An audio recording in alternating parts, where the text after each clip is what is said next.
Welcome back to the Ripley Recall. I'm Mr. Tony Housey with the Camp Ripley Public Affairs Office. Today, we're talking about one of the most important skills that any soldier can learn early in their career. That's the training on crew-served weapons.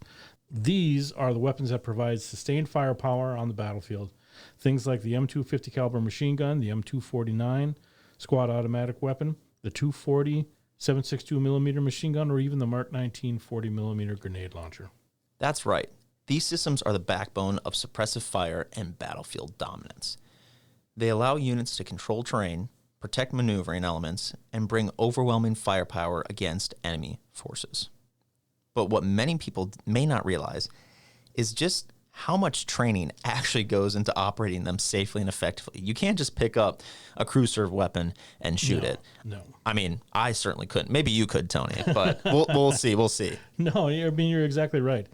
Today we'll walk through the training process, even from clearing procedures to disassembly and immediate action drills, functions checks, the explanation of how these skills matter so much when a soldier actually needs to use them in combat. Well, let's talk about what are crew-served weapons. You know, when I first joined the Guard, I had no idea. I thought they were crew-served weapons. That's how that's how uneducated I was. But let's start with what it means by crew-served. Yeah. Unlike individual weapons like the M4 rifle or the M17 pistol, crew-served weapons typically require 2 or more soldiers to operate effectively. Right. For example, the M240 machine gun, typically what is seen is the M240 Bravo, which is like a dismounted weapon, right? So that is a chambered 7.62 and is typically operated by a gunner and an assistant gunner. The gunner fires the weapon while the assistant gunner carries extra ammunition, helps with barrel changes, and assists with spotting targets. Yeah, the M250 caliber machine gun is another classic example. This weapon has been in service for more than a century and is known for its range, stopping power, and durability. Mounted on vehicles or defensive positions, it can reach targets over a mile away. I guess you're Chris Kyle with this. Right. Yeah, it's a very powerful weapon, and it was introduced in World War I as an anti-aircraft weapon, and now has become one of the backbones of defensive operations and our crew-served mounted on vehicles. Right. So then there's the Mark 19, which fires a 40 millimeter explosive grenade. So it's like an automatic grenade launcher, like a machine gun for grenades, right? So it provides devastating area suppression and is commonly mounted on vehicles or in defensive fighting positions. And then finally, the famous M249 squad automatic weapon, which provides automatic fire at the squad level. It's lighter than the other systems, but still delivers a high volume rate of fire that helps squad maneuver during combat. And I got to ask you, Tony, because I feel like you've had some experience with these. Which one's your favorite? I'm particular with the M240, right? So when I was a tanker, we had them mounted on the tanks. And then there was one that was mounted coaxially for the gunner. And they're incredible weapons. I mean, they're powerful. They're great area weapons. And they're very well dialed in precision-wise. You don't want to be on the other end of those things. You certainly don't, And even the 249, or, we should take a moment to talk about the M250, the new squad automatic weapon that the Army is fielding now, which is 7.62. And it is supposed to replace the 249, but I think it's going to be an interesting transition, going to kind of a heavier weapon with a heavier round, and what all that pertains to. Exactly. So, let's talk a little bit about learning the weapon systems. When soldiers first begin training on these weapons, the process always starts with safety and familiarization. That includes learning how to properly clear the weapon. Clearing procedures ensure the weapon is safe, there are no rounds in the chamber, no ammunition feeding through the system, and the bolt locked to the rear.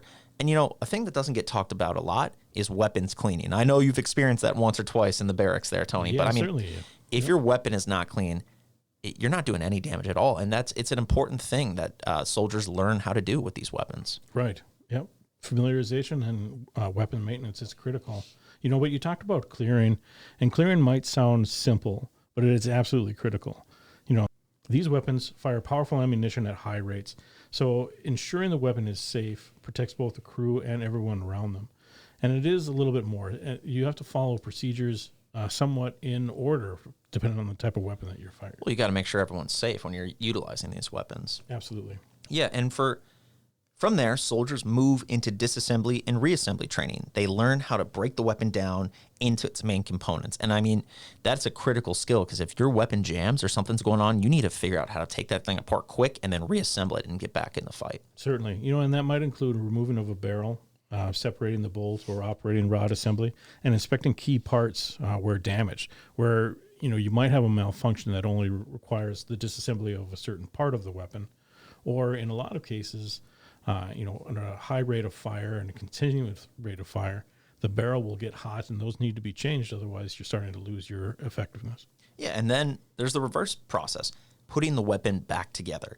Soldiers practice this repeatedly over and over until it becomes second nature. They can basically do it with their eyes closed. Right. You think that having a fully intact weapon is more important than anything else, right?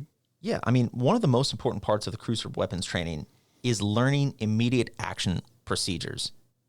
Right. And immediate action is what soldiers do when a weapon stops firing unexpectedly. It's what's going to save your life, especially in a firefight. And knowing that weapon and knowing what the immediate action procedures are is very important. Right? You do have time to analyze the problem slowly, but you need to react instantly. All right? That's why soldiers practice drills such as pull, observe, release, tap, and shoot on weapons like the M249 or the M240. The goal is to quickly clear and most commonly remove any stoppages that might be in the way and get the gun back in the fight. On heavier weapon systems like the MK19 or the M2, the drills may involve checking feed trays, ensuring proper headspace and timing in the case of the M2, or inspecting the ammunition belt. Yeah, and the idea is simple, right? If your machine gun goes down during a firefight, your squad loses a major source of firepower. Immediate action keeps that from happening. Yeah, let's move into loading and functioning checks, or function checks, I should say. Mm-hmm. Another essential skill soldiers learn is proper loading procedures. Right. Yeah. Crew serve weapons are typically belt fed, meaning ammunition is linked together and fed through the weapon's feed tray. Soldiers must ensure that the belt is properly positioned, right, and that the feed tray cover is secure before firing. Yeah. After assembling the weapon and loading ammunitions, soldiers conduct a functions check. Right. This confirms the trigger mechanism, bolt movement, safety features, and that all of the mechanisms on the weapon system that move the ammunition work properly. Right. This essential test ensures that the weapon will operate as intended when it's needed the most. Why this training matters. All of this training, clearing, disassembly, immediate action, loading serves one central purpose. And I think you know what that is, Tony, but it's combat readiness. Yeah, absolutely, combat readiness. I mean, that is why they're here. That's why they're getting paid, right? Right. And the machine guns and automatic weapons provide what military doctrine calls suppressive fire, right? That means keeping enemy forces pinned down so friendly troops can maneuver in the accomplishment of the mission. And if you look at nearly every modern military engagement, this is, post World War I, machine guns are a key part of the fight. They protect patrols, defend positions, and allow units to dominate the battlefield. And that's for both sides. Yeah, certainly. Yeah, when soldiers train repeatedly on these systems, they develop muscle memory.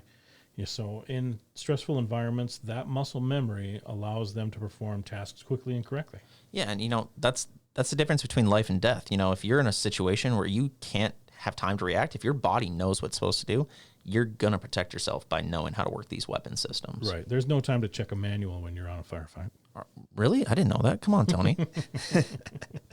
So I think this leads into our next great topic about teamwork and crew coordination. I mean, another benefit of a crew serve weapons is the training and the teamwork that is built through these. This weapon system is really a catalyst for these teams figuring out how to work together and how to work on this one piece of machinery. Right. And it's not always one person's responsibility. Like, everybody needs to know what the procedures are, what the operating system is like, what everything is, everything that needs to be done, everything that needs to be carried for the weapon, how to care for the weapon, how to handle the weapon, how to maneuver the weapon, right? And operating these systems require coordination between the gunner, right? The assistant gunner and the other members of the squad. Yeah, I mean, the assistant gunner helps manage ammunition, observes the battlefield, and then finally assists with barrel changes during sustained fire. Right, very important, right? And that teamwork is what builds the trust and the communication within the squad, skills that are absolutely essential during combat operations. Yeah. Yeah. I mean, looking at the training environments, most soldiers first learn these weapons in a classroom environment. And that's a lot different before you move out to the training ranges. I mean, there's a lot of knowledge that you need to do before you start just shooting this weapon. It is. Yeah, you're very right. I mean, that experience moves on, and then you change the conditions a little bit, and that's what helps you grow, right? On military training installations across the country, machine gun ranges allow crews to practice firing under controlled conditions, but they also have the ability to change those conditions, add distractions, add obstacles, things like that, which help you grow and help you develop more of that information and experience. No, 100%. You know, I've seen them on the fly change conditions based on what is needed for that soldier. If that soldier's, hitting every target, they're cool and calm on pressure, they need to put a little pressure on them to make sure that they experience what it's really going to be like on those battlefield conditions. Certainly, yep. Looking at, going forward with this, they train on techniques such as traversing and searching, grazing fire, and engaging targets at various distances. And, for our viewers that don't know what that is, Tony, what is that? These different exercises, they help soldiers understand how to place accurate fire. It's not just throwing lead down range, right? But it's a way of engaging different enemy positions while supporting friendly maneuver. Yeah, and, before we wrap up here, we want to put some of our final thoughts. Crew-served weapons have been a defining feature of modern warfare for more than a century. From the battlefields of World War I to modern conflicts today, machine guns and automatic weapons have shaped how armies continue to fight. Yeah. And while technology continues to evolve, fundamentals remain the same, right? Soldiers must know the weapons inside and out. I'd rather have a 240 than a computer sometimes. Yeah, it would be nice. That means mastering clearing procedures, disassembly, reassembly, immediate action drills, loading techniques, and functions checks. And when that moment comes, right, those soldiers' skills ensure the weapon works, right, and the crew works together, and the mission succeeds. So thanks for joining us today as we talked about training on crew-served weapons and why it remains such a vital part of military readiness. Yeah, thanks, Tony. And if you enjoyed this episode, please be sure to subscribe and share it with others interested in military training, history, and leadership. Until next time, stay safe and stay ready.